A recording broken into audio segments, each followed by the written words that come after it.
Sometimes we forget why we're here. It's easy to fall off track.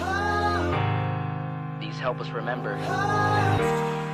These battle scars don't look like they're faded, don't look like they're ever gone away. They ain't never gonna change. These battles. Growing up, I had a dream, something no one else could see. Tell me what it means when your faith is falling beneath your knees and you can't breathe. Everything you see reminds you of what you're not or something you won't be. You gotta take what you're given, that's how we live it. Don't be mad at the system, it's simply how we've existed. I hear a lot of people talking like they politicians and choose to be an accountant because it's safe in a business. Not because they wanna do it, just because they heard it pays. And who the fuck wants to be poor knowing that's how we've been raised? Society is getting heavy, I can feel the weight. The pressure of success is like 100 million pounds of shame. And that's the reason I'm staying up late, trying to find a way to escape the stereotypes this day and age is making me feel like the only way I'll be happy is getting signed to a label and making money through rapping. I wanna share my emotion because this world is attacking the very principle of life that lets the people be happy. If you don't have a reason to breathe, why even live? These battle scars are impressions of everything that it is. Don't look like they're faded, don't look like they're ever gone away. They ain't never gonna change. These battle scars don't look like they're faded, don't look like they're ever gone away. They ain't never gonna change. These battles. Now, if I had a voice that reached 100 million people, I'd tell them there's a reason that we're all created equal. Cause some decide to be great and some decide a sequel to an average person's life is simply what they want to be. So you make your decision, all I know is what I'm given. Won't define the life I lead or the way I dwell in existence.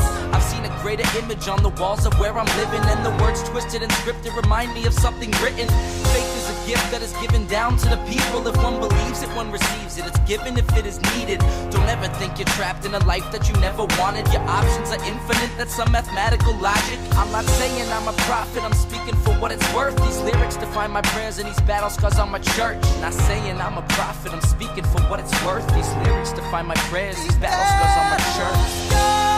Don't look like they're faded, don't look like they're ever gone away. They ain't never gonna change. These battle scars don't look like they're faded, don't look like they're ever gone away. They ain't never gonna change.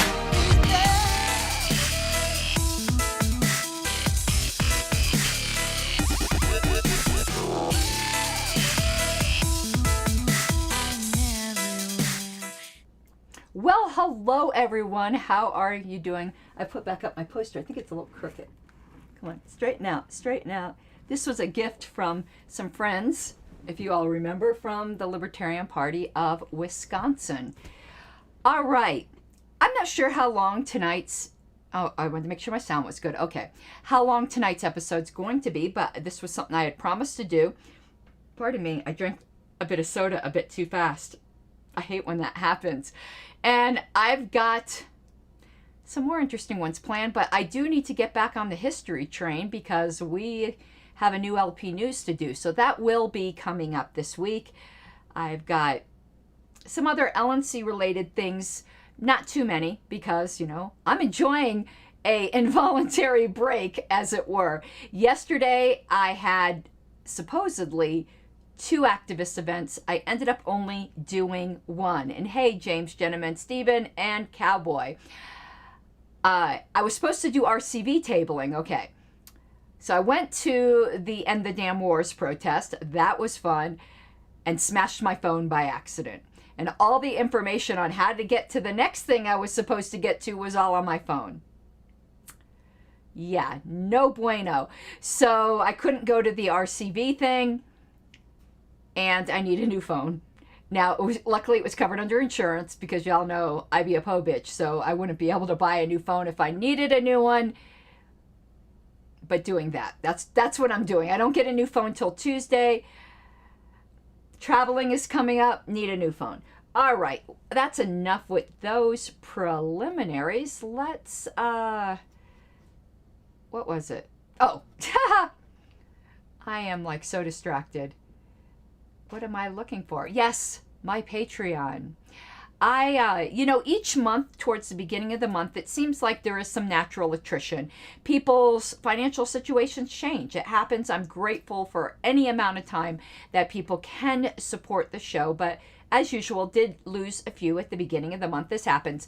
No, not because I didn't like the show. I always keep in touch with people and, ask, one time I did have someone stop subscribing because they didn't like a vote I made on the LNC. And, oh well, too bad, so sad. You can't buy my votes, unlike what some people think. And it was like, okay, well, if you think that's what supporting this show is all about, then apparently you had a deep misunderstanding. But if you can help make up the shortfall, I would super, super appreciate it. I'm at a $10 a month shortfall. So anyone who can do that, I would love it. And then of course we do have our September goals, but it's nice to get back to where we started from. That's enough of that. Down below, I have not yet put other crypto, but there is now crypto support, Amazon wish list, any sort of thing. I super, super do appreciate. And I see we have one of my honored guests who actually has he has his theme song, so we do need to play this for Doc Sexy. Chicka wow wow. Okay. Yeah, Otto, Libertarians do think everyone has a price. Before we get to the Judicial Committee stuff, and as we get to it, I don't know what you guys want to know, so I'll go over the broad stuff, but I'd like to answer questions. But I've just been informed, and again, some of my facts may not be exactly in a row, because I heard this from a friend, and let's just say it's developing liberty, right? Apparently, and now I can comment on state affiliates because I'm in this limbo where I'm the secretary in exile and I'm allowed to comment on affiliates now. Apparently, there's going to be some kind of excommunication hearing tomorrow at the Libertarian Party of Massachusetts because they had, you know how there's wrong think? Apparently, they had wrong like. They liked the wrong tweets. This party is going down the shitter. Okay? It is live, Michael. I see your comments, so now you know. Yeah, this party's going down the shitter. We are in a fight for the soul of this party. For those of you who know my personal sympathies, I am center left, okay? I have a bit of SJW in me. It comes with the pink hair. I think it seeps in through the pink hair. However, my personal preferences have nothing to do with the party. I do not impose them upon the party. And this party is turning fucking woke, and it is killing us. We need to de-woke this party. I would be saying the same thing if we were infested with right think. Like, I don't mean right think is incorrect. A right wing, okay? This is not a left-wing party. It's not a right-wing party, but that doesn't happen to be our problem right now. We're going the way of the ACLU, and I'm not going to have it. I am not going to have it.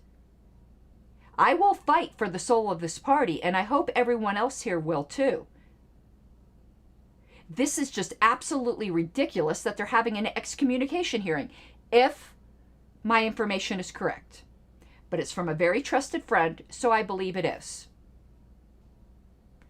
I'm going to do a whole show on the implications of what happened with me when it comes to the nap. Actually, I think that might even be tomorrow, because there is a different subject I'm covering and it ties in. But this shit needs to stop. And I'm not going to stop calling it out. I'll get into the history of me calling this out when we do the show specifically on that. I just felt like ranting for a little bit, okay? And before we did the Judicial Committee thing, and also give some time for audience to build and let you guys think of maybe questions you have to have. Oh, also needed to introduce more of my shameless grifting. If you would like to give me a super chat, it would be greatly appreciated. It does not give you any kind of special preference, however. I'm not that big of a YouTuber. I hope, listen, I would love to be a big YouTuber, but I hope I'm never so big that the only way you can get my attention is by paying for it. That is not who I am. It will never be who I am. It's just, if you like what I'm doing, I will thank you. but that's about it. Everyone is equal here. The Poe to the not Poe. And no matter what tweets you like. It's crazy. It's absolutely crazy. I do not know what's going on with this party. It's not the party I joined. Though I have to say, when I joined, it was far too right-wing. And I didn't like that too much either. But we swung the other direction. Okay, let's get into the Judicial Committee thing. Okay. I need some soda. Otto, I think I actually, no, Otto, I'd like to put this up here.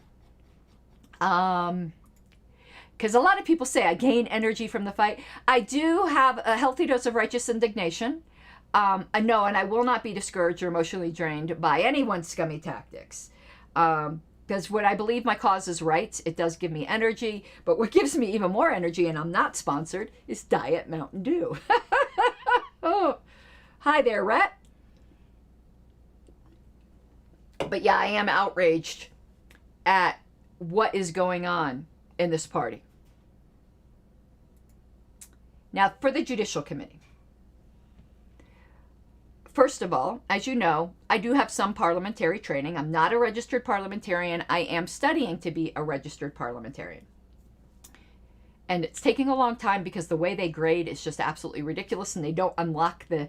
Like, you have to sometimes wait a month between sections or more because they don't unlock the next section until they grade the one you... It's ridiculous. Their system is absolutely ridiculous. But anyway, the wheels of parliamentary law move slow.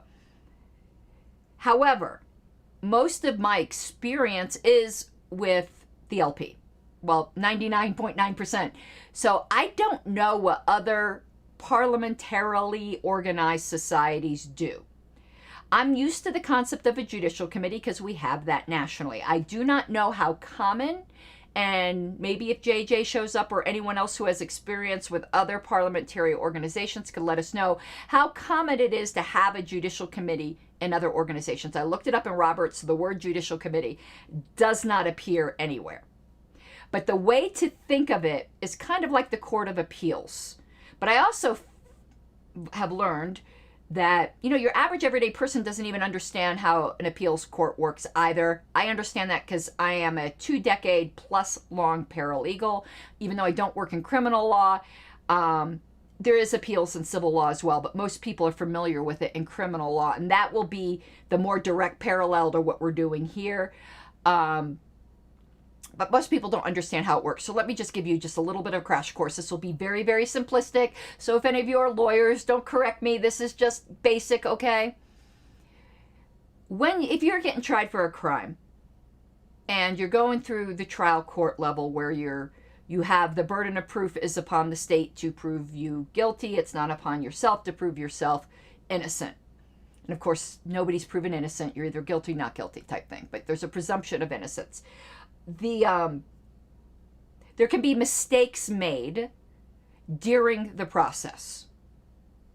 You cannot appeal just to have, you don't appeal to like get a second bite at the apple at your whole case. There has to be appealable errors made during the process. There has to be something fundamentally wrong in the process, and you have to have preserved your right to appeal into in order for it to be heard by the appellate court. If you didn't preserve your record on appeal, it doesn't get heard by the appellate court. So the appellate court doesn't get your whole case. They only get the bits and pieces that you think mistakes were made in. Hopefully for you, if you were found guilty, mistakes that will either give you a new trial or, render you not guilty, that sort of thing. So you don't bring your whole case into the appellate court. So for instance, if you were in a criminal trial, you were convicted, let's say evidence was admitted improperly, but everything else was done right,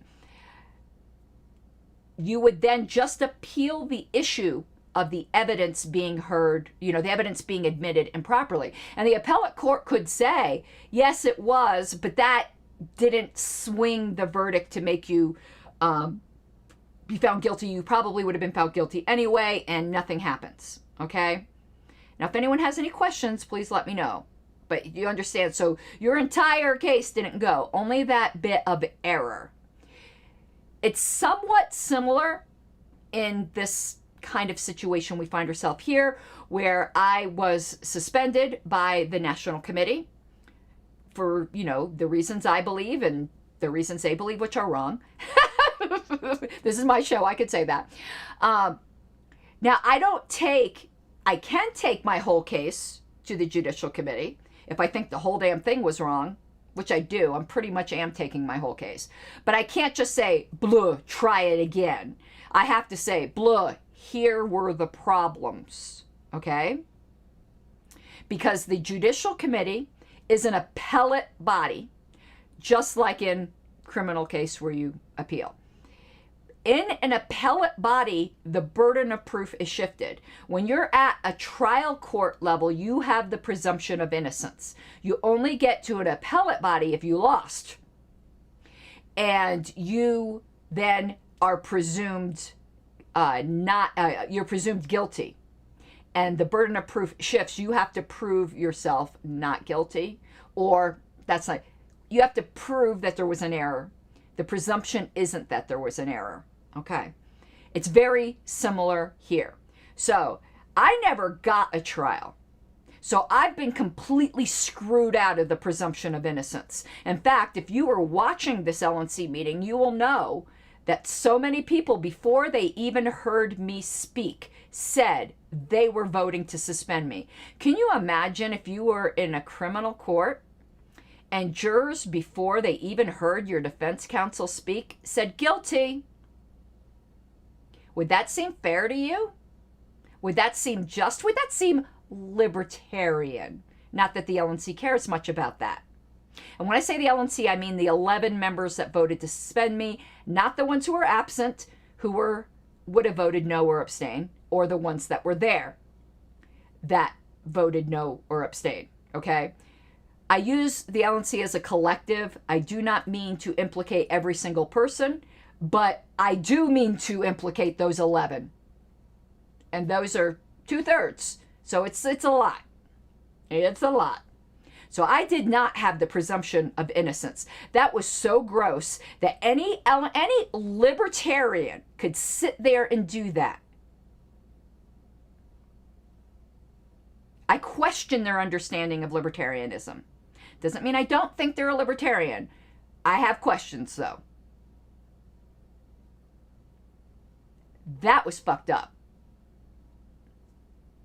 Be that as it may. Just saying that to prove that I never really got a trial court level. I never had the presumption of innocence, and shame on the Libertarian National Committee. And they are all so fucking proud of themselves. Listen, I do not normally tell people to go and I usually tell people, leave other people alone. I am not telling you to go harass these people. That's gross. I am not telling you to go above and beyond. But I am telling you that you should confront them with this, because it's gross and they are not fit representatives on the national level of the Libertarian Party. Sorry, they're not. And they had the nerve to judge me not because I said mean words. At least I give people due process. But let's go now to what the LNC, or Libertarian Party, Judicial Committee does. And when I said excuse me, no, Rochelle, I did not. Unlike Laura Epke and Crowd, I don't look at content I don't think I will like. But if you want to summarize it for me here, that's fine. I actually have a show on Ms. Hogarth coming up, so it might be helpful. I don't tend to read Susan's posts. But I do think it's funny that they find themselves very free to post about me, because I thought that was wrong. And I got read the Riot Act once for posting about a member rather than another LNC member, and said LNC members should never punch down. And talking about members is punching down. I'm just a normal member right now. So if Susan said something about me, she should be suspended by her own rules. But then again, she isn't particularly consistent. If you're referring to the post where she was affirming a redefinition of the NAP, I have seen that one. But if she's posted since the 6th about me, no, I have not. I blocked her. I don't look at content I don't think I'll like. I know how to change the channel.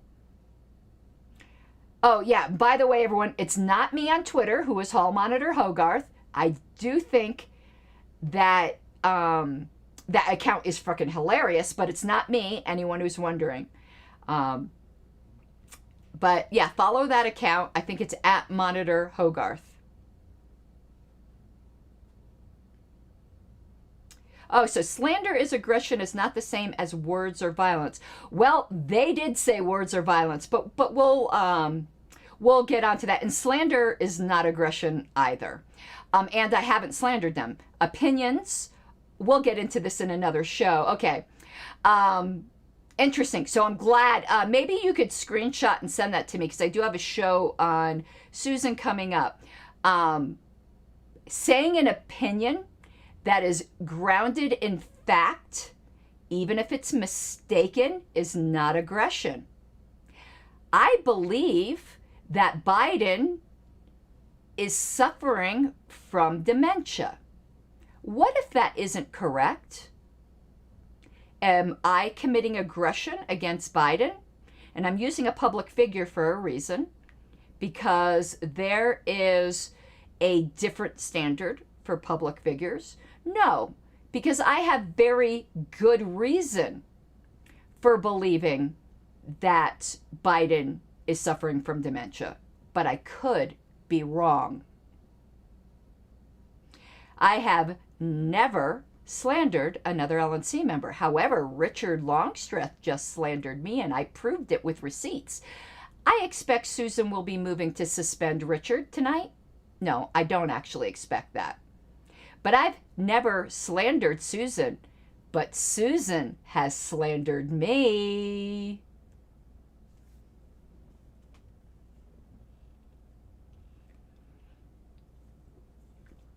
And slander is not aggression. It's simply not. It might be shitty, but it's not aggression. I thought she was a radical. Does she believe in libel laws? I wonder. If slander is aggression, you can combat it with violence. Does Susan think she can shoot me to shut me up? Interesting. That's not very radical, Ms. Hogarth. And you have yet... Oh, here's... In that body of evidence, by the way, they didn't produce one thing that they said was slander. Very, very funny. And if slander is aggression, and Susan's saying I slandered LNC members and I didn't, then she's slandering me. There's no brakes on this thing, is there? No brakes on this thing. And is Susan saying I should be thrown out of the party? Because if you violate the membership oath, even though we don't nationally have a method for expulsion, some state parties do. And if we did nationally, it would certainly be for violating the membership pledge. So when Susan said, I'm crazy, which she said in those words, should she be thrown out of the party? I think she is just really uncomfortable. Thank you. With her, Rochelle, with her own words. But that will be part of my show. Maybe I'll do that tomorrow. Because I do have a whole show on Ms. Hogarth. Because she's one of the worst, absolute worst people on the LNC. Just absolute worst. Okay, let's continue now, though, with the Judicial Committee. Oh, and that's an opinion. What if Susan objectively isn't one of the absolute worst people on the LNC? Did I just slander her? Or did I just say my opinion? Okay. Continuing, let me pull up the bylaws here because we need to go through this.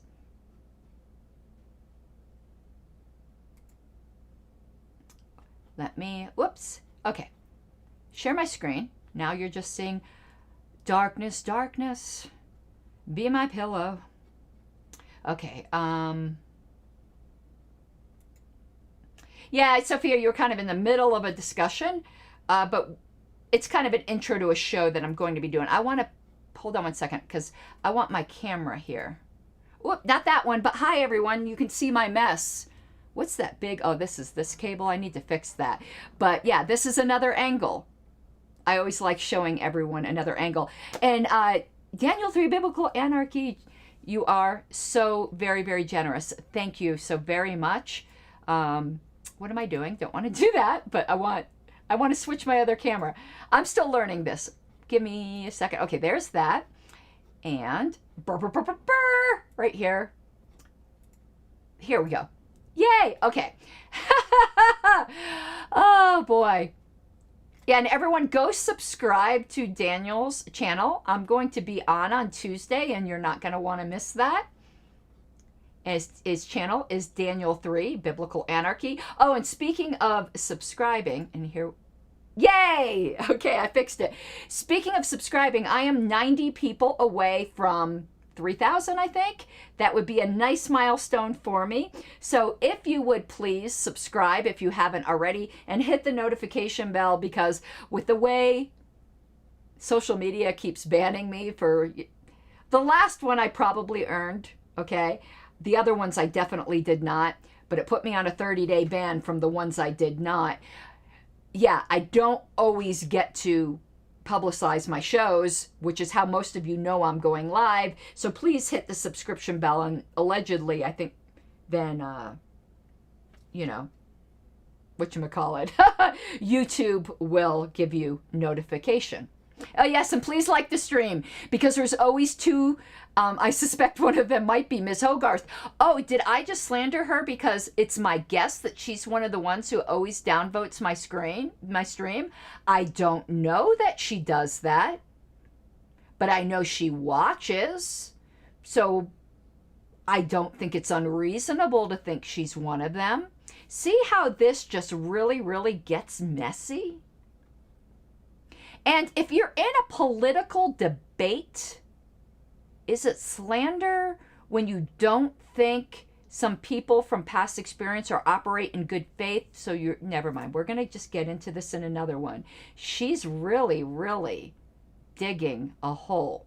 I wanted to start with the top here of the bylaws because I wanted to show you, I like to teach you where you can find things. It's kind of like the don't give a man a fish, teach a man to fish. Okay, up at the top here, you can see what's in the bylaws are the bylaws, convention special rules, which are attached to the bylaws, and also Judicial Committee rules of appellate procedure. And you notice it is appellate procedure. These are adopted by the Judicial Committee. These are not adopted by the delegates. I have a problem with that. I think the rules of appellate procedure should be permanent, should be in our bylaws, and should be adopted by the delegates. However, that's not the procedure that we have. So I want to show you that for 1 second. So we're going to look up the word judicial because I want to show first. Okay, that's about disaffiliating.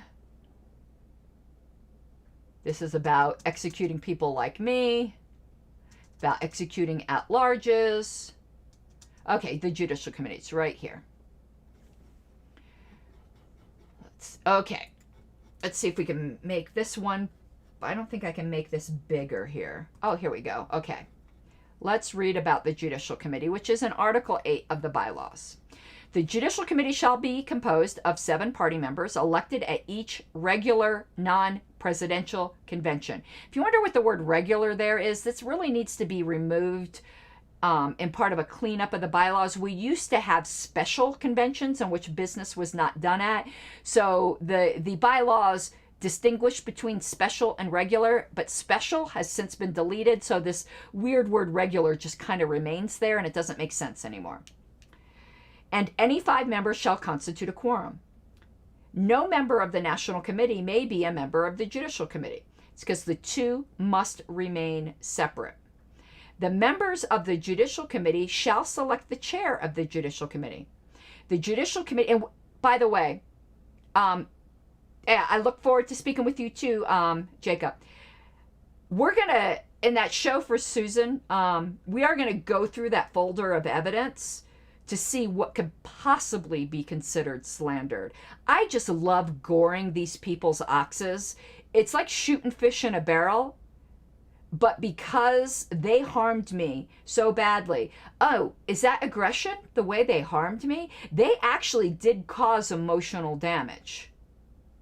Now, I don't believe that's aggression. My state of emotions are my own business, but by Susan's standard, they really committed aggression against me. All right, continuing. The members of the Judicial Committee shall select the chair of the Judicial Committee, and I think that's right. The Judicial Committee shall take office immediately upon the close of the regular non-presidential convention at which elected, and shall serve until the final adjournment of the next regular non-presidential convention. They used to only have 2-year terms. Now they have 4-year terms. The reason being is that at presidential conventions, you tend to have people there who aren't as committed to the party because they are there for the beauty pageant. It's the party hardcores that come to the non-presidential conventions, and those are who we decided that we wanted electing our Judicial Committee. All Judicial Committee members shall have been party members at least 4 years at the time of their selection. So these again are party stalwarts. And by the way, I keep because my mind turns, I think also during that show, we will go through Walter Block's argument as to why slander is not aggression because you don't own your reputation. Anyway, I thought all radicals thought that. I'm going to need to look at the Radical Caucus platform because I think they deny that slander. They've changed it since I've been a member. The remaining members of the Judicial Committee shall appoint new members if vacancies occur. Such appointees to serve until the final adjournment of the next, going up here, non-regular presidential convention. Should all Judicial Committee positions be vacant, an intervening convention may fill such vacancies. So that means if the whole Judicial Committee goes kaput, we can fill the vacancies at a presidential convention. The subject matter jurisdiction. Now here's where things get really important because the Judicial Committee is very limited. The subject matter jurisdiction of the Judicial Committee is limited to consideration of only those matters expressly identified as follows. Suspension of affiliate parties. We use the word suspension really weird here. I don't know why. What they're talking about is disaffiliation. However, because they can appeal, if a affiliate party is disaffiliated, it's kind of like a suspension of an officer. There's this limbo period where they can appeal to the Judicial Committee. Suspension of officers, that's me. Suspension of National Committee members at large, that's other LNC members because regionals can only be removed by their region and they have no rights of appeal. D, voiding of National Committee decisions. This is something you guys don't know very well, but you can challenge any decision made by the National Committee. It's a little difficult, but you do have that right. E, challenges to platform planks that has to be done at a convention. Challenges to resolutions. And suspension of presidential and vice presidential candidates. Okay, right here is what I was talking about with the rules. Within 90 days following the regular convention at which elected, it's funny that they don't say non-presidential. We forgot to put that in there. The Judicial Committee shall establish rules of appellate procedure to govern its consideration of matters within the scope of its jurisdiction. The existing rules shall remain in effect until and unless the Judicial Committee submits new proposed rules to the National Committee for approval, which approval shall be deemed given unless denied by a 2/3 vote of the National Committee within 60 days of submission. A copy of the current rules of appellate procedure shall be maintained by the Secretary at the party headquarters and shall be available to any member at cost. I don't know why it still says that because it's all electronic, but I guess if somebody wants me to mail that to them. Notice it doesn't say it has to be appended to the bylaws. I think Alicia Matson started that practice and I continued it. The National Committee can disapprove the rules of appellate procedure. I just think that's the fox guarding the hen house. And then the Judicial Committee setting their own rules, to me, is crazy. This should all be within the purview of the delegates, and these rules should be constant from term to term. They shouldn't change from term to term. I don't like that at all. Justin, what do you mean consider framing your case for the jury? And Rita, I don't know. Do you mean that ultimately my judges are delegates? I'm not sure what you mean by that, but I'd love to hear. Okay, let's now make this small again so we can go back out. So where we want to go now is to the rules of appellate procedure, because that is going to tell us what we need to know. They are at the very end of the bylaws. So let's go there. I think it is right here. No, that is convention rules. Convention rules. Convention rules. I think that's right. No. Next page, maybe? Yeah, right here. Judicial rules of appellate procedure. Okay. It's only 2 pages. And most of these are not going to be relevant to what you guys are interested in, but we'll go through them anyway. The thing that governs almost everything, well, actually, we need to go back a second. I forgot. There's some other rules that are pertinent. I think it's Article 7 we need to go back to. Article 6, Article 7, where it talks about suspension of officers. Yeah, right here. The National Committee. Where is it? I lost it. Article 7. Right. No. What'd I do? I'm such an idiot. Hold on. Okay. Right here. No, that's 6. 7. Okay, it starts here. The National Committee. No, that's at large. Where's the suspension of officers? Right there. Okay. Article 6, Section 7, which is this section right here. But we want to start reading where it talks about the Judicial Committee, which is right here. Okay. The suspended officer, me, may challenge the suspension by an appeal in writing to the Judicial Committee within 7 days of receipt of the notice of suspension. The LNC probably didn't read this, never sent me a notice of suspension, so I sent myself a notice of suspension just to be a wise ass. And I sent it in Comic Sans font. If you guys haven't seen it, it is quite funny. My advisors would not let me put some tacky clip art on it. I received the notice of suspension from me on Thursday. Doesn't matter. I know technically they're supposed to send me a notice of suspension. I think I received notice. I was there. Whatever. I think, whatever. Doesn't matter. I filed timely no matter what date you're looking at.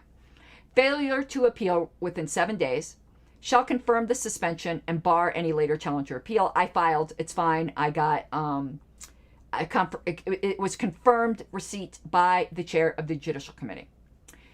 The Judicial Committee shall set a date for hearing the appeal between 20 and 40 days of receipt of the appeal. Okay, so I sent the appeal on Friday. Between 20 and 40 days from Friday, and I didn't calculate out those days yet. So Friday was what, the 10th? So between the end of this month and about October 20th, they shall set a date for hearing the appeal. I don't understand this sentence, though, to be honest with you. Do you? Does that mean they have to set the date between those times, but the hearing can be any time after that? Or does that mean that they have to have the hearing between that time? That's very confusing to me. I'd love to know how you guys interpret that. I think everyone, and clip art is fucking aggressive, man. I would have just been aggressing the hell out of that LNC. I had like little horse heads and shit, and find a horse head in your bed. No, I had some really good, I wanted to put Clippy on there, from Microsoft. Like I was totally gonna resurrect Clippy. Okay, I can tell you first read how I interpret this. I interpret this as the hearing has to take place. Like any day now, I expect to receive a hearing date. And that hearing date has to take place between 20 and 40 days. That's the way I understand that, but there's multiple ways to read that. Love to know your opinion. JJ, if you're out there, how do you read this? And shall notify all interested persons, which person shall have the right to appear and present evidence and arguments. It's very interesting as to who's interested. I mean, that term also, I think it should be involved or something. I mean, everyone's interested. It's just weird wording to me.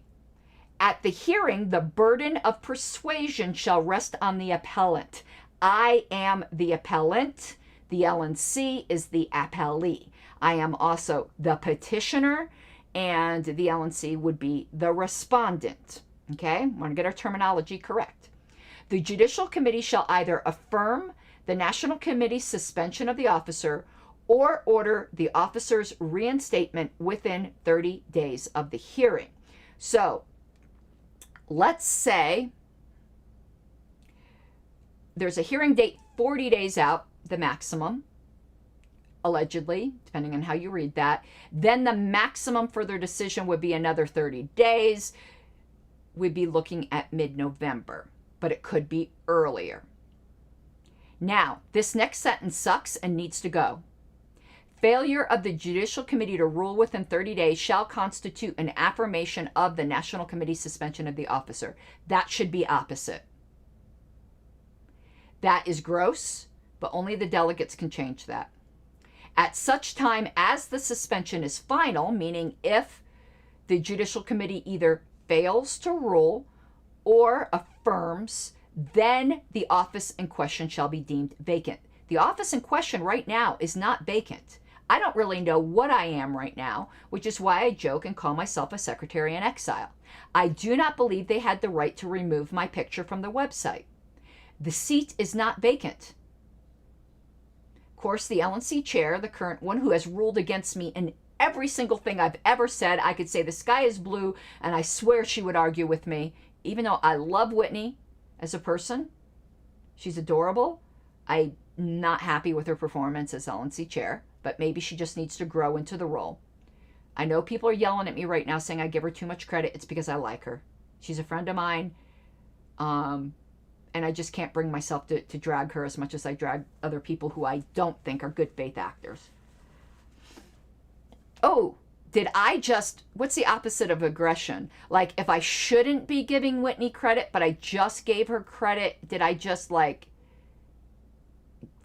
there has to be a word for that, right? Okay.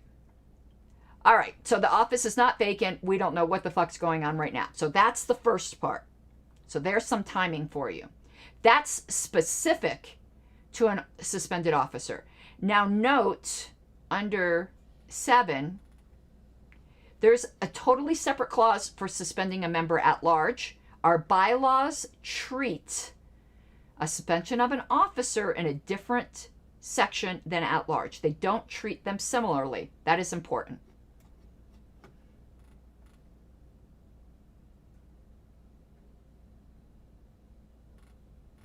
Yeah, generosity. I committed an act of generosity if I'm incorrect.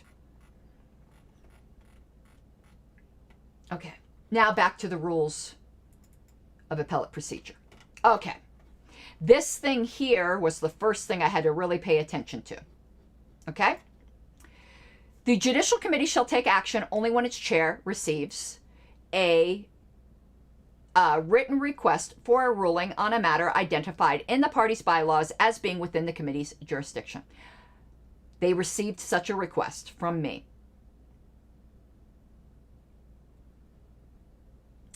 Such petition shall identify A, the basis for the subject matter jurisdiction of the committee. In my case, it is suspension of an officer. B, the ruling requested, reinstatement of myself.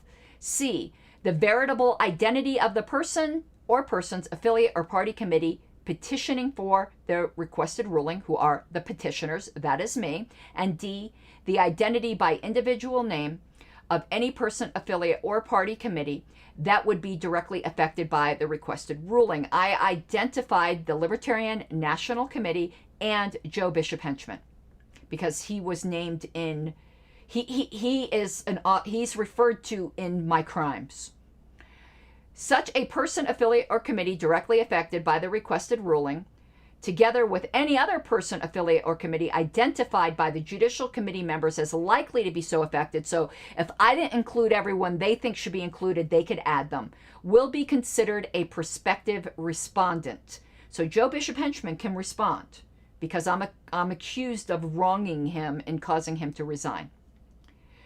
The petitions should be supported by such written and other evidence as the petitioners believe supports the grant of the ruling requested. Okay, that means that I, with my petition, had to have my evidence with the petition. That's a lot of work to do in 7 days if you're wondering why I was so busy. I did. There were a bunch of appendices. Did I miss a super chat? I don't. If I missed one, I'm super sorry. Let me scroll up. I don't think I did. Oh, Daniel 3. Oh, you're talking about. Okay. Jacobs. Okay, gotcha. Okay, perfect. So I did. There were, I think, A through M, maybe, appendices or exhibits, and then I also had additional items in a supplemental exhibit list. Okay. So I've already took care of this. This has been fulfilled. They aren't, number 2 is only if they're called into action during a national convention. That's not the case here. All right, so 3. When such petition is received at any other time other than national convention, okay, the chair, this is the Judicial Committee chair, not the party chair. I don't even know if the party chair's seen my petition yet. I sent it to the Judicial Committee chair, and all I sent to the LNC was a notice of filing appeal. The chair shall promptly forward the petition to the other Judicial Committee, that's Judicial Committee members, by electronic mail. Okay, I'm assuming Mary Ruart, who is Judicial Committee chair, has done this. Within 7 days following receipt of such petitions, or promptly if the request is, it's not during a convention, the committee chair shall provide a copy of the petitions to each prospective respondent along with any supporting material the chair has been sent, and notice that if the prospective respondents desire to respond to the petition, the prospective respondents must do so in writing within 7 days or promptly if the request, whatever, it wasn't in a convention. Now, so that means within 7 days, the Judicial Committee chair will have to send my petition out to each member of the National Committee. Now, I do not believe individual members of the National Committee can provide responses. Perhaps they can. That would kind of be a dog pile. I think because they all voted for the motion, that it would have to be a collective response. And I think it would have to be voted on by the LNC if it's considered the response of the LNC. I don't really know what's going to happen here. I don't have experience with this. It would be very difficult for me to have to respond individually to 11 people, plus possibly Joe Bishop Henchman and anyone else the Judicial Committee identifies. But they all voted for the same motion. They can't have alternative facts, so I think they'll probably join together, but if it's 11 different responses, I get to cross-examine them. And I look fucking forward to it, Susan Hogarth. Please respond. I want to cross-examine you. You never answer my questions. Richard Longstreth, you are going to be called as a witness by me because I want to know all about this year-long plot to remove me. And I'm sure all the membership really wants to know about this as well. Don't you? That ever since you elected me, that there was a certain group of people. Don't you want to know the identities of these people that sought to subvert your will since the day I was elected? Listen, even if I don't win my appeal, delegates are going to win because they're going to know who are the really really bad actors on the LNC that decided that you don't get to elect a secretary. They do. All right. Fair warning. Consider your words carefully when you respond to me. Don't slander. You might be committing aggression. Okay, continuing. The chair shall promptly forward a copy of any responses received to each of the other. Okay, this is if they get responses. JJ, I have were you here earlier? Because I have a question for you. We'll go back to the question because I'm super confused about something. So 5 is just saying any response. A couple of these are just saying that the Judicial Committee chair needs to share everything she gets with the rest of the committee, which I don't even think needs to be said, but okay. 6, a copy of the petition and any responses shall be made available electronically to any sustaining member upon request. The committee may, by a majority vote, redact portions of the petitions and responses so made available. So you guys here who have asked me for my petition, I told you I sent it to the Judicial Committee. I am not publicizing it. You can write the Judicial Committee and get a copy of it if you're a sustaining member of the National Party. If you're not, you can't. I'm not distributing it or talking about it until after this is all handled. I mean, I might talk about it like in broad strokes. I'm not going to pull it up on the screen and go through it. I'm just not doing that. I don't think that's super appropriate. Okay. Up here. When such petition and responses are received at any time other than during a national convention, a committee member shall review all material they are sent within 7 days. So, like all these time frames, the JC chair had to send what I sent to all the committee members within 7 days, and then they have to review it within 7 days and then tell the chair that they've looked at it. Okay. Now,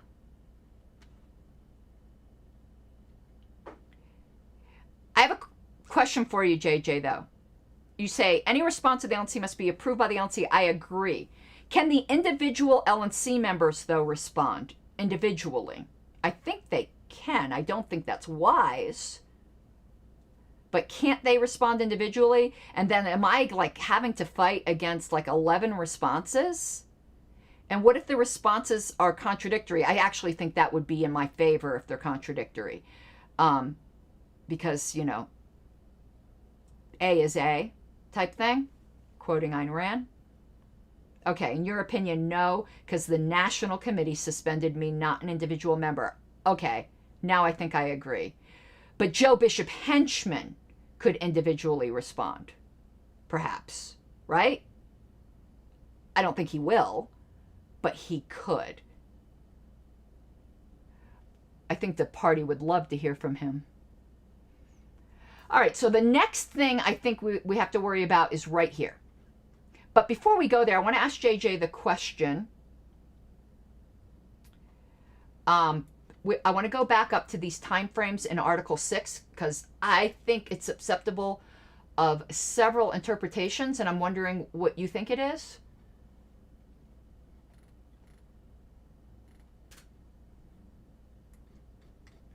Okay, right here, JJ. What does this mean? The Judicial Committee shall set a date for hearing between 20 and 40 days of receipt of the appeal. Does that mean they have to come up with a date between... Okay, how do I word this? Does that mean the actual hearing has to be between 20 and 40 days? Or only that they have to decide on the date for a hearing between 20 and 40 days? I think that's susceptible to two interpretations.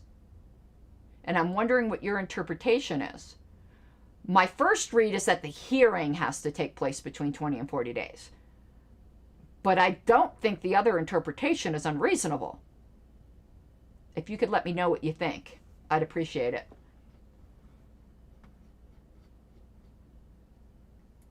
And then could it be like anytime? Like they say, oh, we're going to set it 6 months out. Like, I don't know. That really confuses me.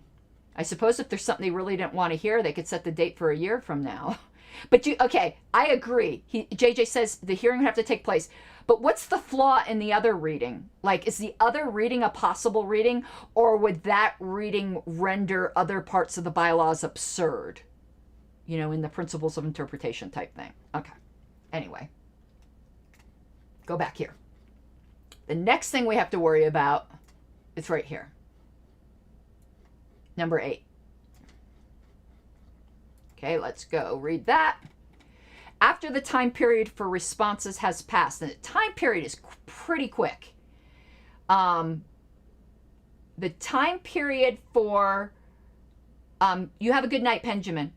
The time period for responses is 7 days after they receive my petition, which makes it difficult if the LNC has to approve a response, because an email ballot is 7 days.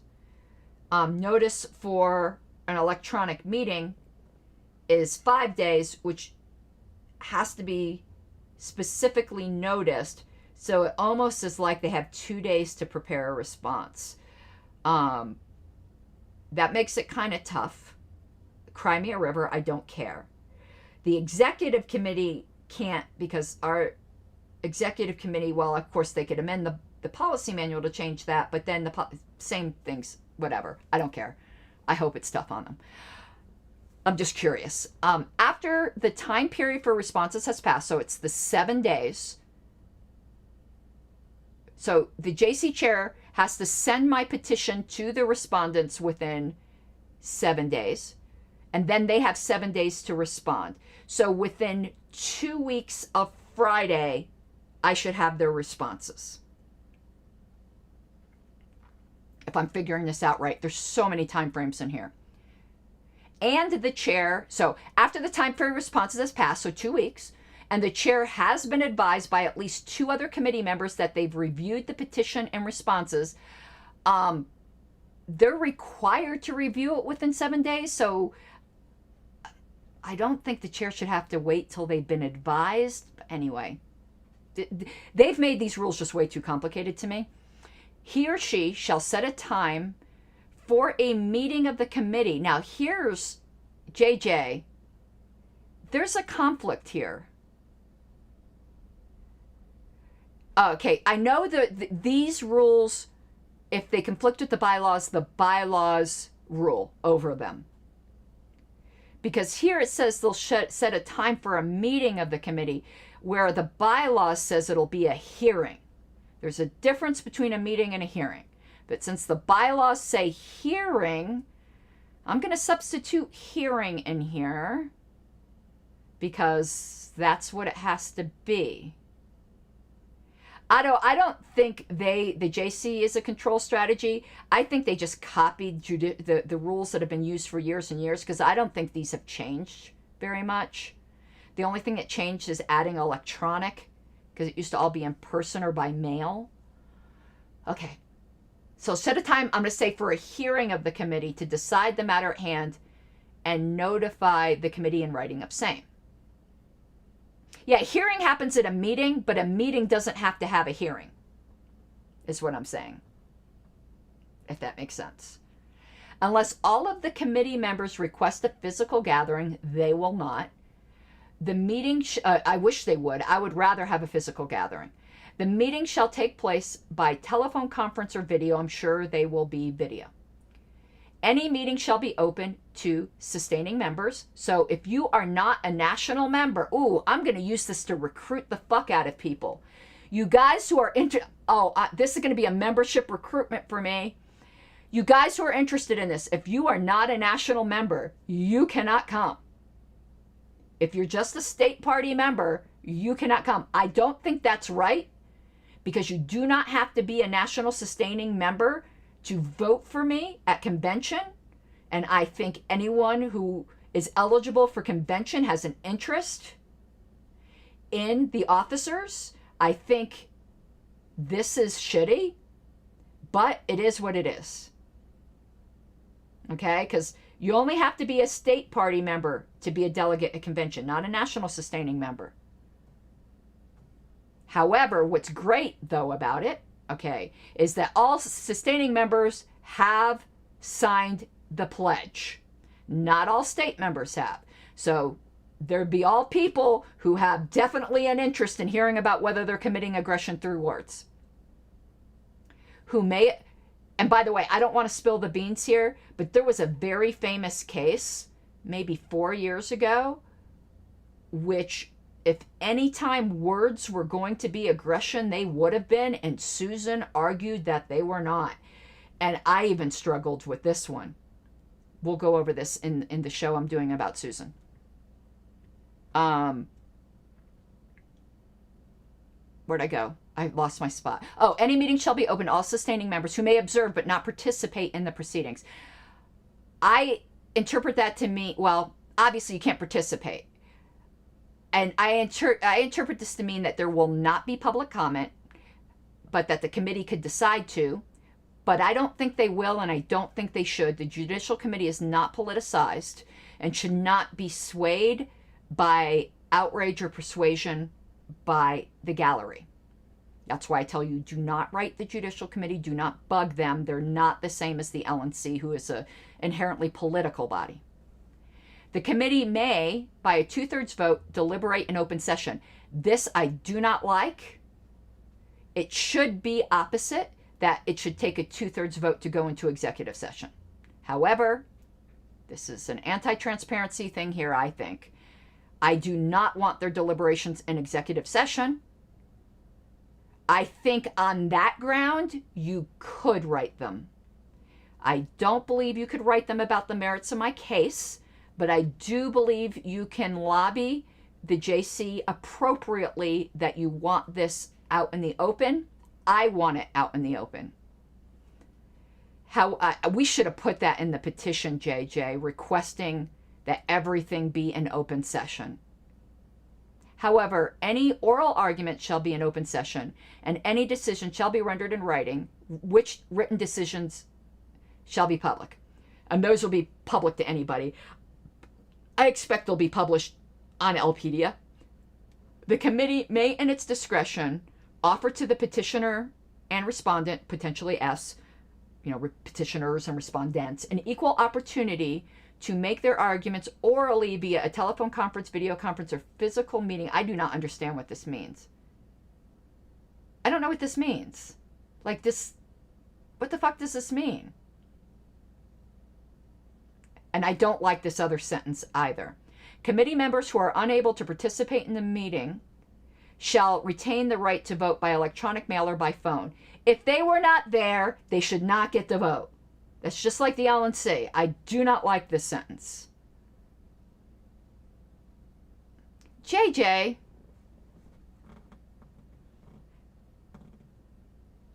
doesn't this violate Roberts? Doesn't it have to be in the bylaws in order to vote if you weren't at the meeting? Am I imagining that, JJ? I think that last sentence might not be valid.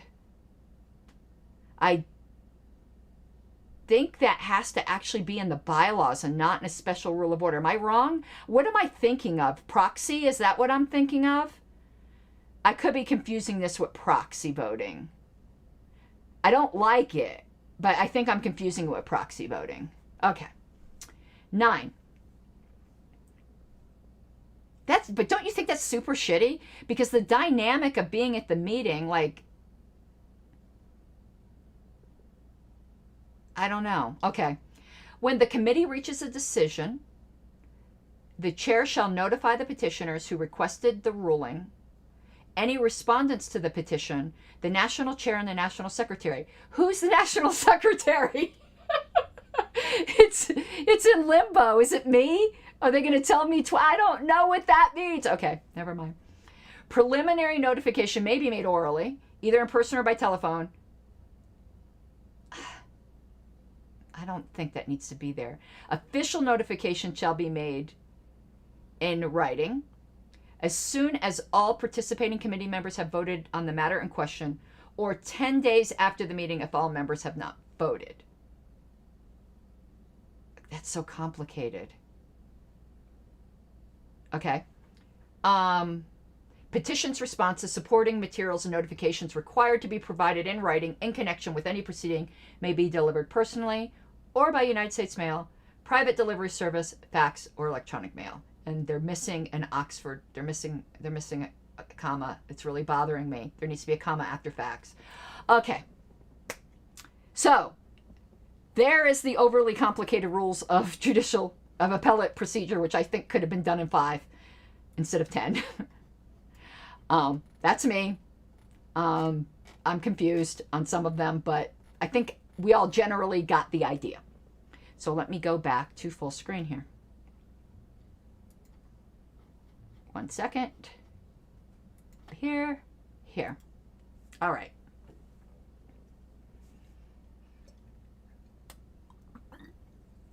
So, are there any questions, class? Are there any? I hopefully you understand a little bit better. Now, I've never been involved. We're going to pull up something else. I've never been involved in a national Judicial Committee proceeding. However, I have been involved in a Judicial Committee proceeding with the Libertarian Party of California. Had nothing to do with suspensions or anything like that. What it had to do with is I am a member of the Libertarian, or I was. They've now since disallowed, thank God, out-of-state members. But I was a member at the time of LPCA. And they, in my view, illegitimately deleted their entire platform in contravention of their rules, bylaws, whatever. I forgot whether it was in the special rules for the bylaws. I wasn't actually one of the petitioners, but I assisted them. I could have been one of the petitioners. I am a member of LPCA, but I felt that the petitioners actually had to be residents of CA. I told them I'd help them, but I felt weird putting my name on it.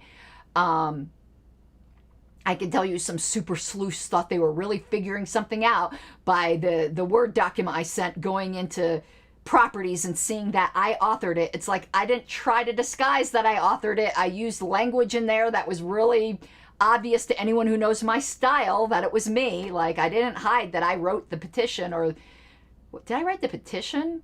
Or did I write some of the arguments? I don't remember. We're going to pull this up so just so you can get some ideas, because we're not pulling up my petition here. So I want to be able to show you a settled case. There was a question that was in chat before I got here, and it was, do future judicial committees have to follow precedent of prior ones? No. It's persuasive. It's not binding. It's only binding if the delegates put it into the bylaws, or maybe even like a resolution. But I mean, there has to be an action of the delegates to make it binding. But it is persuasive. So give me 1 second, because I need to pull up Lpedia to try to find where I stuck those California. Now, California Judicial Committee, they get a workout. They just got, they got called into session again this time about invalidating some elections. And they did invalidate the elections. I didn't follow it. It was very, very internally political to California, and I didn't feel it was my business. And I wasn't a member at that time because they disallowed out-of-state members. And when I was secretary, I don't know what I am right now. JJ, what's your opinion of what I am right now? I'm just curious. I don't interfere in the autonomy of affiliates that I'm not a member of. Okay. Let me pull this up. Okay, we have, this is Lpedia we're looking at now, and I want to put my little camera back up. Here we go. I know it covers some of the screen. Let me make myself itty-bitty. All right, so here's the Libertarian Party of California Judicial Committee. This is 2019. All right, so they've heard 3 cases in 3 years. May 2019, that's the one I was involved in. I didn't know they had one in August. Appeal relating to motion to suspend membership. That they're allowed to expel members there. We're not allowed to do that in Colorado nor nationally. And then appeal relating to elections at 2021 convention. They did overturn some elections. But here's the one that I was involved in. Okay, so I expect an article like this will be made about my case. Joe Dean, I think, who's on the historical committee, was the chair of that judicial committee, and he did an excellent job. Look, I don't know if this website still exists, but he actually made a website for members. Let's see if that's still around. It is. So look what he did. Like, he had all the submissions to the committee, related documents, and the ruling, and the written report. So I thought this was super cool that he did this. You can see it's on his own personal thing because he has Den Base. His last name's Dean Base. Yeah, Cowboy, I talked about that earlier, that they're trying to suspend Rothbard. I think that's pretty shitty. Go back to you heard me. That's what I was talking about. You were here at the beginning. Anyway, that's who I was talking about, Rothbard. Okay. So here, as you notice, I'm not listed, but I did. Oh, right here. It became a fact on record because somebody thought they were clever, like I was hiding it, that Karen Ann Harlos assisted in authoring the appeal brief while not joining as a party to the appeal. And there's the respondents. Alicia, who was the parliamentarian for the convention, Chuck Ham, who was a member of the platform committee, and Mimi, who's the chair of the LPC. Okay. And here, now that I'm looking at this, thank you so much for the super chat, Stephen. I wrote this appeal. I probably am going to be super embarrassed by it now because I didn't really know what I was doing. But let's take a look. Oh, I like that title. It's pretty. JJ, look how pretty I made this appeal. So this is the type of thing. There's no set format. So I went through the background, the recordings, and then specific violations involving fundamental member rights, and just went through the entire argument. Point of inquiry, incorrectly answered, voting rights violation, participation by parliamentarian, improper motion to adjourn, quorum issues. Then I went into more where I think I was frustrating JJ in my own appeal, where I strayed more from facts into the culture and ideology of the party. I make no apology for that. I think it's pretty important. So I went in and alleged an ideological agenda. Did I slander these people? No, I had my suspicions as to their agenda. Actually, one platform committee explicitly said their agenda. Okay, lack of transparency / ambush. Like, come on. Anyone who didn't know I wrote this, really? Anyone would know I'd write this. Power imbalance, which I'm sure JJ would disagree with me, but I do think this is important. Here's what I said. There is a general flaw party-wide in assuming that every delegate is knowledgeable in RONR and the party bylaws, which is never the case, placing the board and committees in a superior position of power. Every attempt should be made by same to inform the delegates of their rights to reach a just result. I still absolutely believe that. Anyway, and then I go into party bylaws require a platform and the relief. Okay. Let's see, and then all the footnotes. All right, now there was a response, and then I submitted a comment. What was my fucking comment? I don't remember that. And then more comments. I couldn't shut up. What was my comment? I think I said, oh, let's read this. Oh my God. I was a sarcastic bitch even back then. I was asked to sign on to the brief. I declined. Okay. Apparently, the appellees heartily desire my official presence, but apart from this communication and attending the hearing, I decline. Okay.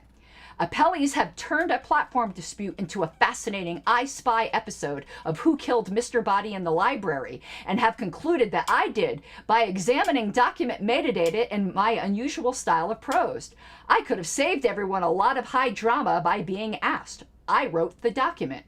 Appellees seem to think that this is some feat of forensic sleuthing that would never have occurred to some wily ghost author who wished to remain unknown. Oh my God, I was a sarcastic bitch, wasn't I? Oh my God.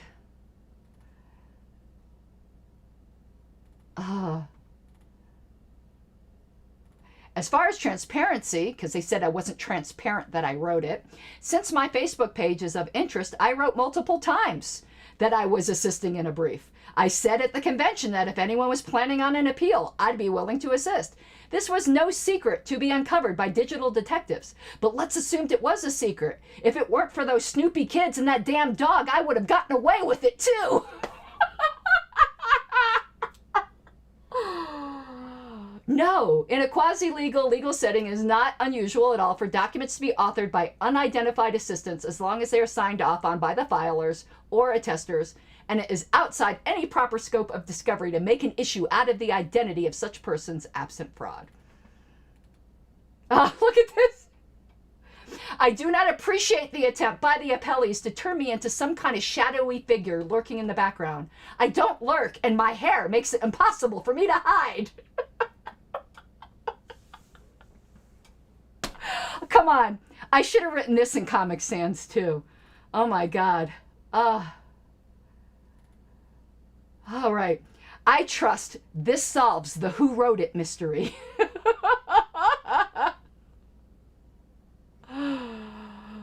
Oh my God.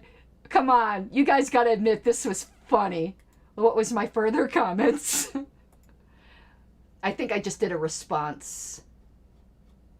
I commend the appellee's well-written response. It was really well written, by the way. Alicia Matson kicked ass.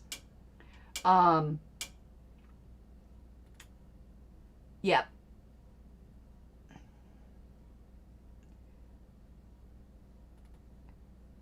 And I said, I am one of a contingent of people who believes that RO&R expertise has been used to gain unfair advantage throughout this party writ large. And I say this as one with more than average proficiency. I said, I will always maintain that the spirit of equity prevails. I know Roberts doesn't say that. I do. I'm a heretic. That's why I've always said I'm a Roberts heretic. I will always side on the side of equity, or we have become just as ridiculous as the state. And it's funny. Isn't this funny? It is the current LNC.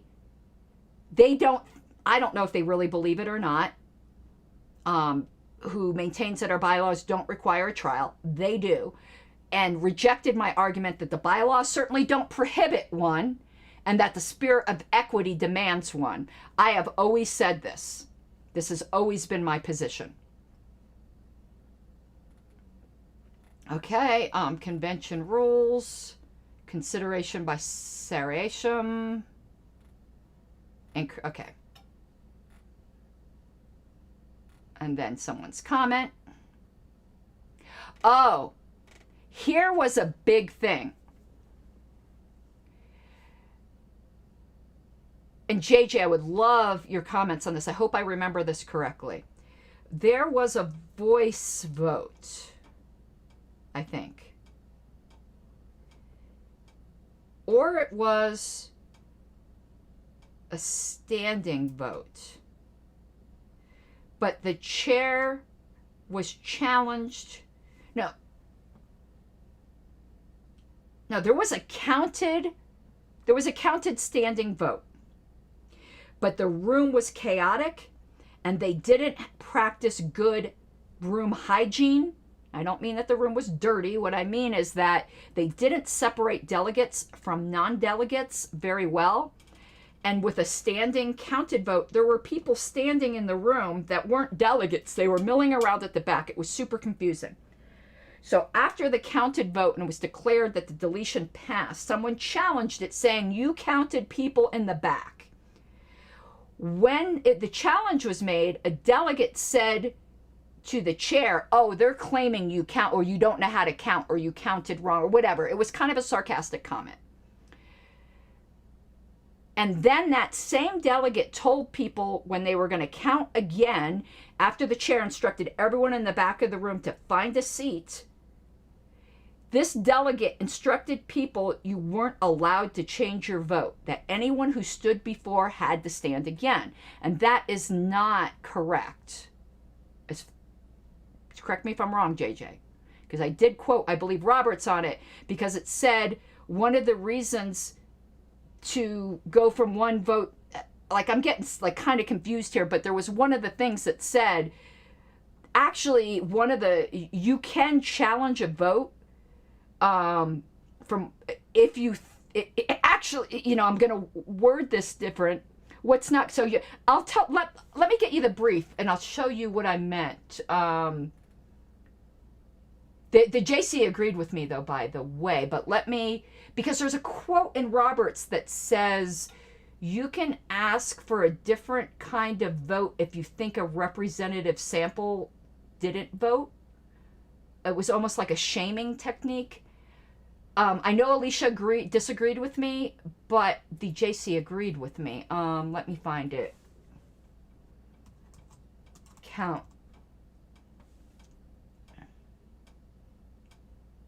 Okay, here it was.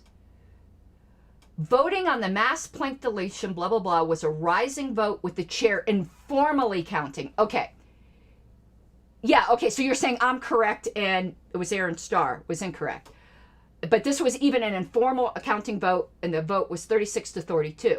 A formal counted vote division was then demanded, and the chair informed the delegates that only the delegates that voted previously could participate and that everyone must vote the same way they previously voted. That is not correct. And Alicia was the parliamentarian, and she said the chair was correct. And here's what I had said. This is incorrect. Division of the assembly is dealt with, blah, blah, blah. And I said, first, when division was called for, the intention of the member doing so was improperly cast by another member as saying he thinks you counted wrong, though the member said no such thing. And that is not the only reason for division, particularly in a close vote. For example, a chair may call for a rising vote sua sponte after a show of hands or voice vote if she feels the vote is unrepresentative, i.e. members held back from voting or might not have properly considered their vote. The fact that a member can change their vote is presumed throughout the section, such as in this sentence, the rising vote may be more effective and causing a maximum number of members to vote. So that was another thing. Anyway, so that kind of gives you an idea of the sorts of things that get brought up in an appeal. And this is an appeal I participated in. So I don't know if that raises any other questions in anyone else's mind. Again, I'm not going to go into the specific things on my particular appeal. You guys know two of them because I've been talking about them a lot, which is the due process and NAP thing, but I'm not going to go into the rest of it. But any of you can request a copy of the petition from the Judicial Committee chair. Go back to my screen here. Alrighty, I think we might be done. I'm just waiting to see if there's questions. I'm going to chill and drink some Smirnoff Ice here. Alrighty. Any questions, anyone? I think, oh, you want to know what? My God. These headphones, because look how thick, like, these are big ass, like, frames, and they press right on the frames behind my ear, and it's, it kills me. And I don't need these headphones right now because I'm not listening to anything that will feedback. Whew. I was killing my ears. And yes, I did bedazzle these glasses. Funny story while I'm waiting to see if there's any questions. I bought all these gems and like glue, and I bedazzled fucking everything. I almost bedazzled my entire desk. It was insane. I have these whole boxes that are bedazzled. And this was one of the things that I bedazzled. Cowboy, JJ, you had half a glass of champagne. Are you a teetotaler normally? You don't drink? I didn't know that. When I visit Philadelphia, because I believe I am going to be at that convention. God, this hurts the back of my ears right now. We're just going to have to go out and get roaring drunk. That sounds like a lot of fun to me. Otto, don't ask, don't tell. And a Cowboy, How concerned are you that the LNC will do secret deliberations on alternative forms of communication to keep Josh out of the loop? The LNC always has backroom conversations between members, not the whole body. So I'm sure they are doing that. They had all kinds of secret deliberations to whip votes for my suspension motion and to craft that motion. There's nothing unethical about that per se. I don't do it. Rarely. I don't want to say never. I rarely, there was sometimes during Sarwark's reign that I did. I rarely do that. A lot of people consider that a bug. I don't go and whip votes behind the scene. I tend to feel that people should listen to the arguments at the meeting and make their mind up then. I don't do that sort of thing. Be that good or bad. I am sure. In response, well, yeah, I'm sure they are. They kept Josh out of the loop when they were writing the suspension. They kept me, obviously, out of the loop when they were writing the suspension. They never preclude someone from a meeting. We're talking between meetings, informal phone calls, emails, that sort of thing, you know? So, yeah, Josh had no idea this motion was coming, and neither did I. Apparently got leaked out a little bit because Daniel Hayes knew it was coming. But, yeah, no, they have little behind-the-scenes things all the time. In fact, when I was on the LNC, there was an informal LNC Facebook chat that was just supposed to be for chit-chat, and then it started getting into business, and I left it in protest. But, again, that's politics, I suppose, that you create your alliances. So I am sure they are doing that. I asked both Josh and Ken to make sure they get those emails from Google. I doubt the LNC will do that. They got 6 months from the date they were deleted. They should at least send out a spoliation letter. But a spoliation letter, if you gotta use these stuff from my law thing. Spoliation of evidence is destruction of evidence. Lawyers got to call everything way too fancy. And a anti-spoliation letter would be something you send to a party, say that you have stuff that could reasonably be the subject of a future lawsuit. This puts you on notice not to destroy it. We could at least do that to keep it longer than 6 months with Google, but I doubt they will. Also, Ken acknowledged my complaint that the ethics violations that I alleged, since they involved nearly the entire LNC in one way or another, should not be investigated by the LNC, because that's kind of like the police investigating themselves and determining they did nothing wrong.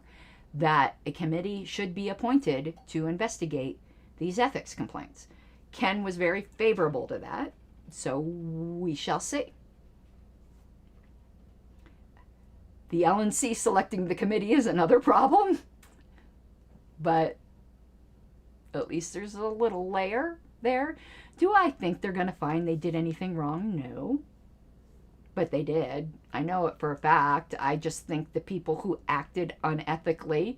Susan, be careful here. You're probably going to think I'm committing aggression. Just thumbs down the video and go away.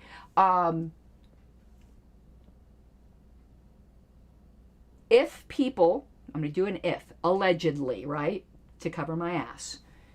If people did what I think they did, people who would do things like that would have no compunction about lying that they did things like that to an investigator.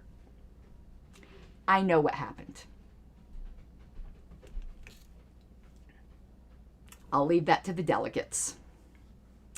All right, guys, unless you have any other questions, I've got minutes to do. Not LNC minutes. I got Colorado minutes to do. I have a Colorado board meeting tomorrow. We had our messaging meeting today.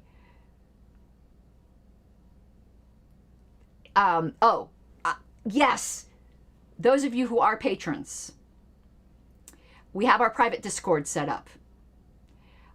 Any level patron gets to be in the private Discord.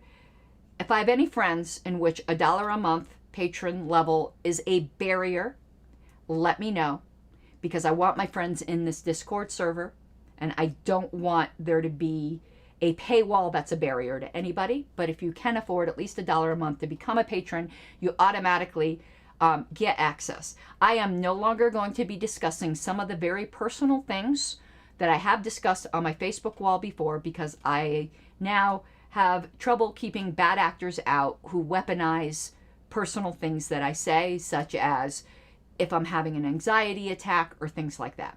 So those kinds of more personal things are going to be discussed with a much closer circle of friends in my private Discord server for patrons of the show. Obviously, a bad actor can also be a patron, but it's a smaller group to weed out people who might be violating confidences. So if you have not and you are a patron, the link is in a patron-only post on Patreon. Please go to the private Discord server. There's an interesting discussion going on right there where I'm asking you for some suggestions for some Colorado messaging. And I might discuss a little bit more of my petition there that I'm not going to be discussing publicly, but I'm still not going to get into great detail with it. But yes, and again, if anyone $1 a month is who and I know you're a friend of mine, is an obstacle, talk to me privately, okay? And I'll work it out, but I do have to know you for that. All right, everyone. I did update my Patreon, so that's a good thing. And that will be it for this evening. I hope this was educational. This is the type of video I prefer doing. I actually do not prefer the drama videos because they just get into an endless feedback loop where somebody's responding and you got to respond. I like doing education. That's always been my passion in the party. Speaking of education, the delegate education videos I'm doing for LPTV are on hold. I will continue to do them no matter what happens with my appeal. I already confirmed that with Eric Radsup.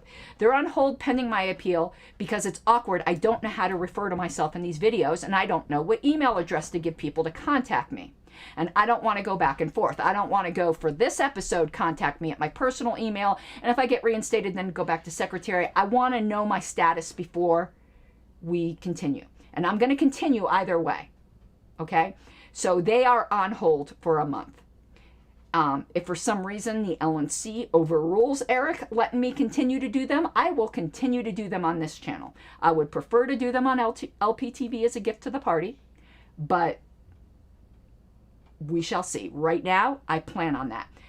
And I do rebroadcast them on this channel after they're stale on LPTV. I want LPTV to get the initial views, and they are not monetized on this channel, even though it is my original content. Okay, everyone, I hope you have an awesome night, and I will see you possibly tomorrow. I have a board meeting, but I think I'll do an episode during the day. Bye-bye.